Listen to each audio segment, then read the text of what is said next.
अस्सलाम वालेकुम रहमतुल्लाह। आज के लेक्चर में हम सरफेस प्लाज्मोन को डिस्कस करेंगे, लेकिन इस पे डिस्कशन स्टार्ट करने से पहले मैं आपसे रिक्वेस्ट करूंगा कि अगर आपने अभी तक हमारे चैनल को सब्सक्राइब नहीं किया तो प्लीज़ उसे सब्सक्राइब कर लें ताकि आने वाली हर न्यू वीडियो का नोटिफिकेशन आपको मिलता रहे।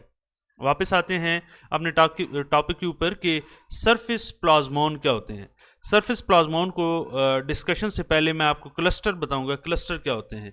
क्लस्टर ये होते हैं कि a group of few atoms, हम उन्हें कह देते हैं कि ये क्लस्टर्स हैं। अगर कुछ एटम्स इकट्ठे पड़े हों मिल के जुड़ के, तो हम उन्हें कहते हैं कि ये एक क्लस्टर है। तो cluster is a nano particle, आप उसे कह सकते हैं, कि जिसमें कुछ एटम्स होते हैं।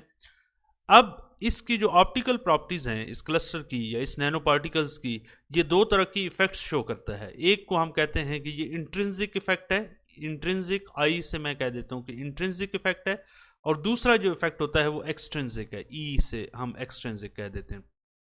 अब जो intrinsic effect of optical properties of this cluster है वो डिपेंड करता है कि इस क्लस्टर का सरफेस टू वॉल्यूम रेशो क्या है, surface area to volume ratio क्या है। यानी by changing the size of this cluster we are actually changing the surface to volume ratio, surface area to volume ratio change कर रहे हैं। अगर हम इस क्लस्टर का साइज चेंज कर रहे हैं, यानी इसे अगर छोटा कर रहे हैं या बड़ा कर रहे हैं, और इसके नतीजे में जो इसकी ऑप्टिकल प्रॉपर्टीज चेंज होंगी, उसे हम कहेंगे कि ये इंट्रिंसिक इफेक्ट है। एक दूसरी इस क्लस्टर की ऑप्टिकल प्रॉपर्टीज डिपेंड करती हैं एक्सट्रिंसिक इफेक्ट पर। एक्सट्रिंसिक इफेक्ट ये होता है कि जो एक्सटर्नल इन्फ्लुएंस चीज़ें कर रही हैं इसकी ऑप्टिकल प्रॉपर्टीज़ को, वो किस तरह की। मिसाल के तौर पे जो इसके ऊपर वेवलेंथ आ रही है, लाइट की इलेक्ट्रोमैग्नेटिक वेव आ रही है, वो किस नेचर की है, उसकी क्या वेवलेंथ है। इस मटेरियल का अपना डाइलेक्ट्रिक कांस्टेंट क्या है, इस मटेरियल की कंपोजिशन क्या है, और इस मटेरियल के अक्रॉस जो फॉर एग्जांपल ये जो नैनो पार्टिकल्स है ये अकेला पड़ा हुआ है या ये किसी लिक्विड में है। इट मीन्स दैट कि ये इसके अक्रॉस जो मीडियम है वो क्या है, वो एयर है, वो कोई और गैस है, या वो कोई लिक्विड है। जिस लिक्विड में ये पड़ा हुआ है उसके अंदर ऑफ कोर्स इसकी ऑप्टिकल प्रॉपर्टीज जिस पर चेंज होंगी। इस तरह के चेंजेस को, इस तरह की ऑप्टिकल प्रॉपर्टीज के चेंजेस को हम कहते हैं कि ये इसका एक्सट्रिंसिक इफेक्ट है। ये दो इफेक्ट बताना ज़रूरी थे सरफेस प्लाज्मोन को डिस्कस करने से पहले। अब साइंस की वो ब्रांच या फील्ड, इस टेक्नोलॉजी का, ऑप्टिकल टेक्नोलॉजी की वो ब्रांच जो सरफेस प्लाज्मोन को डिस्कस करती है, उसको हम कहते हैं कि ये नैनो प्लाज्मोनिक्स है। यानी ये जो ब्रांच ऑफ दिस टेक्नोलॉजी जिसमें ये हम सरफेस प्लाज्मोन को डिस्कस करते हैं उसे नैनो प्लाज्मोनिक कहते हैं। और इसके अलावा इंट्रिंसिक और एक्सट्रिंसिक इफेक्ट मैं आपको बता चुका हूँ। अब हम आते हैं सरफेस प्लाज्मोन की तरफ कि ये क्या होता है। सरफेस प्लाज्मोन बुनियादी तौर पे इंटरेक्शन ऑफ इलेक्ट्रोमैग्नेटिक रेडिएशन और मटेरियल्स के दरमियान होने वाला एक फिनोमेना है। अब इसमें चूंकि एक तो मटेरियल है, मटेरियल्स के बारे में हम जानते हैं कि ये एटम से मिलकर बना होता है, और we have enough knowledge about atoms and materials. लेकिन इलेक्ट्रोमैग्नेटिक रेडिएशन के हवाले से थोड़ा सा मैं आपको इंट्रोडक्शन ये देना चाहूँगा।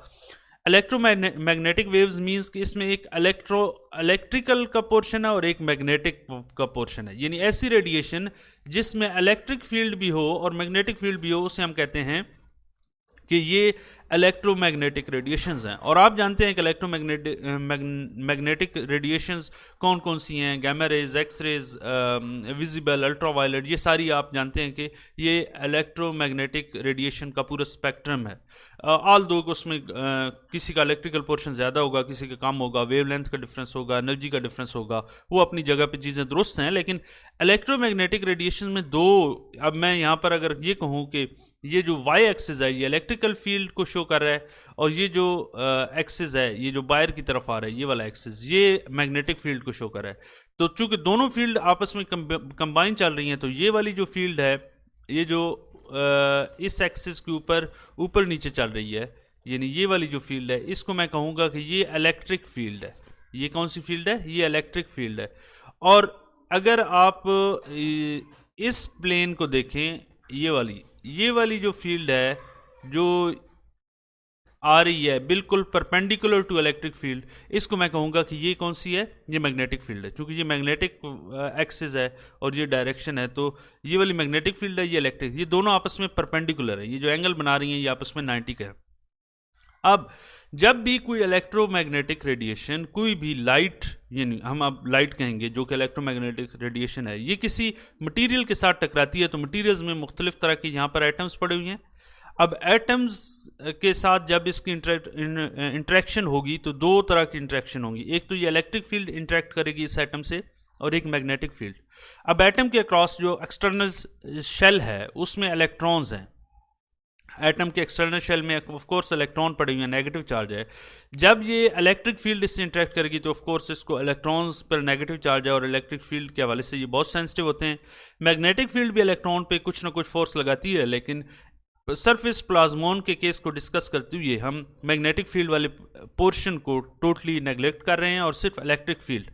अब इस पूरी जो फील्ड है इलेक्ट्रोमैग्नेटिक फील्ड, इसमें हमारा एरिया ऑफ इंटरेस्ट, चूंकि ये इलेक्ट्रिक फील्ड है तो इस इलेक्ट्रिक फील्ड को मैंने उठा लिया और ये एक मटेरियल के ऊपर रख दी। ये ब्लू कलर में जो फील्ड है ये सिर्फ इलेक्ट्रिक फील्ड है। अब चूंकि यहाँ पर अगर एक एटम पड़ा है तो यहाँ ऊपर जाती हुई इलेक्ट्रिक फील्ड की डायरेक्शन अपवर्ड है, नीचे जाती हुई इलेक्ट्रिक फील्ड की डायरेक्शन डाउनवर्ड है। अब इलेक्ट्रिक फील्ड चूंकि पॉजिटिव चार्ज को अट्रैक्ट करेगी, यहाँ पर जो है इलेक्ट्रॉन को इलेक्ट्रिक फील्ड रिपेल करेगी तो इलेक्ट्रॉन नीचे आ गया और positive charge attracted toward this electric field. जब ये नीचे आई तो चूंकि डायरेक्शन इस तरफ है तो अब ये इलेक्ट्रॉन को रिपेल करेगी तो यहाँ पर इलेक्ट्रॉन आएंगे। ये आप याद रखें कि ये जो इलेक्ट्रिक फील्ड इंटरेक्ट कर रही है जिस मटेरियल से, मटेरियल हमारे पास मेटल है। अब मेटल्स में हम जानते हैं कि फ्री इलेक्ट्रॉन्स ज़्यादा होते हैं।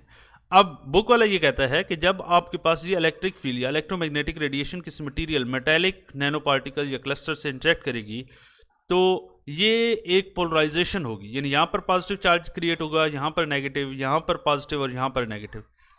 ये जो पोलराइजेशन है इसी को ही बुनियादी तौर पे हम सरफेस प्लाज्मोन की तरफ लेके जाएंगे। ये बुनियादी तौर पे ये जो इलेक्ट्रॉन ऑसिलेट होते हैं, यानी जैसे ये इलेक्ट्रॉन इलेक्ट्रिक फील्ड इस यहाँ पर इंटरेक्ट करती है मटेरियल के साथ तो इस एटम के आखिरी शेल में जो इलेक्ट्रॉन्स होते हैं ये ऑसिलेट करते हैं। यहाँ पर इलेक्ट्रॉन डाउनवर्ड हैं, यहाँ पर अपवर्ड्स हैं। तो अगर ये फील्ड दोबारा इस तरफ आएगी, इस तरह आएगी कोई और रेडिएशन, अब क्या होगा, अब ये इलेक्ट्रॉन अपवर्ड्स होंगे और ये डाउनवर्ड्स होंगे। तो कहने का मतलब ये है कि ये ऑसिलेशन होगी इलेक्ट्रॉन्स की। इसी ऑसिलेशन को, ऑसिलेशन ऑफ दीज चार्जेस या these electrons, cluster of electron, इसको वो कहता है कि ये सरफेस प्लाज्मोनिक इफेक्ट है। और ये जो है ये इंटरफेस डिपेंडेंट है, यानी इस एटम के अक्रॉस बाहर एयर मौजूद है, बाहर कोई लिक्विड है या कोई और गैस मौजूद है या सॉलिड है, उसके मुताबिक ये बहुत surface plasmonic effect is very sensitive to interface. तो जिस तरह इंटरफेस चेंज करेंगे तो आप ऑप्टिकल और इलेक्ट्रिकल प्रॉपर्टीज़ भी चेंज हो जाएंगी। एक बात यहाँ पर आई होप कि आपको ये सारी बातें समझ आ गई होंगी कि सरफेस प्लाज्मोन क्या होता है, और दूसरी बात कि पोलराइजेशन क्या होती है। ये जो पोल्स बने हैं एक यूनिट वॉल्यूम के अंदर कितनी ये पोलराइजेशन हुई है, इसे हम कहते हैं ये डाईपोल मूवमेंट है। डाईपोल है ना, ये पॉजिटिव है, ये नेगेटिव है, ये नेगेटिव है, ये पॉजिटिव। एक यूनिट वॉल्यूम के अंदर कितनी डाईपोल मूवमेंट है, इसे हम कहते हैं पोलराइजेशन। अब कुछ करैक्टरिस्टिक्स ये बताता है सरफेस प्लाज्मोन की।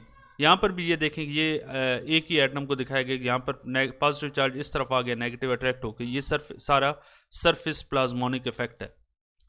फिर वो कहता है कि a dipole movement per unit volume, इसको हम पोलराइजेशन कहते हैं।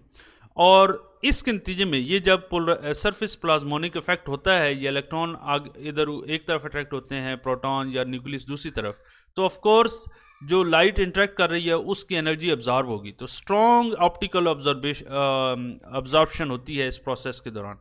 अब ये जो सरफेस प्लाज्मोनिक इफेक्ट है ये मुख्तलिफ रेडिएशन के केस में मुख्तलिफ होगा, यानी इसकी frequency and width of surface plasmon depend करता है कि आपके पास जो क्लस्टर है उसका क्या साइज़ है, क्लस्टर की शेप क्या है, मेटल्स नैनो पार्टिकल्स किस तरह के हैं और उनकी कंपोजिशन क्या है, डाइलेक्ट्रिक कांस्टेंट क्या है। ये सारे फैक्टर हैं जो कि इस प्रॉपर्टी सरफेस प्लाज्मोनिक को क्वांटिफाई करते हैं, यानी उसकी क्वांटिटी को इन्फ्लुएंस करते हैं। तो ये था पूरा सरफेस प्लाज्मोन के हवाले से इंट्रोडक्शन। अगले लेक्चर में हम मज़ीद इसे डिस्कस करेंगे। उस वक्त के लिए अल्लाह हाफिज़। अगर आपका इस हवाले से कोई क्वेश्चन हो तो आप कॉमेंट सेक्शन में पूछ सकते हैं। Thank you.